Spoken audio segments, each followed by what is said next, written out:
பொன்னை சம்பாதிப்பது.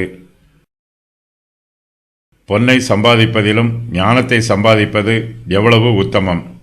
வெள்ளியை சம்பாதிப்பதிலும் புத்தியை சம்பாதிப்பது எவ்வளவு மேன்மை. உலக பிரகாரமான ஐஸ்வர்யத்தை விட பரலோகத்தின் ஞானமே அதிக மேன்மை உள்ளது. பொன்னை சம்பாதிப்பதை விட ஞானத்தை சம்பாதிப்பது அதிக உத்தமமானது. வெள்ளியை சம்பாதிப்பதிலும் புத்தியை சம்பாதிப்பது அதிக மேன்மையானது.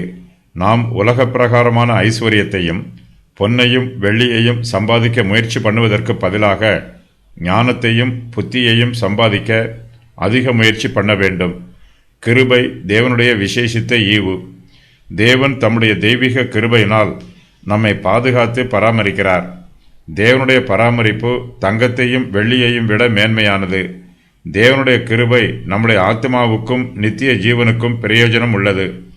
தங்கமும் வெள்ளியுமோ நம்முடைய சரீரத்திற்கும் இப்பிரபஞ்சத்தில் நாம் ஜீவிக்கிற காலத்திற்கும் மாத்திரமே பிரயோஜனம் உள்ளது. நாம் மரிக்கும் தருவாயிலும் தேவனுடைய கிருபை நமக்கு உதவியாய் இருக்கும்.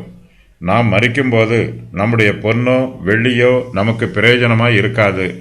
உலகத்தின் ஐஸ்வர்யம் ஒரு மாயை. இந்த ஐஸ்வர்யத்தை சம்பாதிப்பதற்காக ஜனங்கள் அதிக பிரயாசப்படுகிறார்கள். அவர்கள் மாயையை தேடுகிறார்கள். கர்த்தருடைய ஆசீர்வாதமே மெய்யான ஐஸ்வர்யம் என்னும் சத்தியம் அவர்களுக்கு தெரியவில்லை. உலக பிரகாரமான ஐஸ்வர்யம் நமக்கு மெய்யான சந்தோஷத்தையும் சமாதானத்தையும் ஆறுதலையும் கொடுக்காது. கர்த்தருடைய கிருபையும் இரக்கமுமே நமக்கு மெய்யான சந்தோஷத்தை தரும். ஞானமும் புத்தியுமே நமக்கு மெய்யான ஆசீர்வாதம். நாம் சமாதானத்தை நேசிக்கும்போது கர்த்தர் பெரிதான சமாதானத்தை நமக்கு கொடுப்பார்.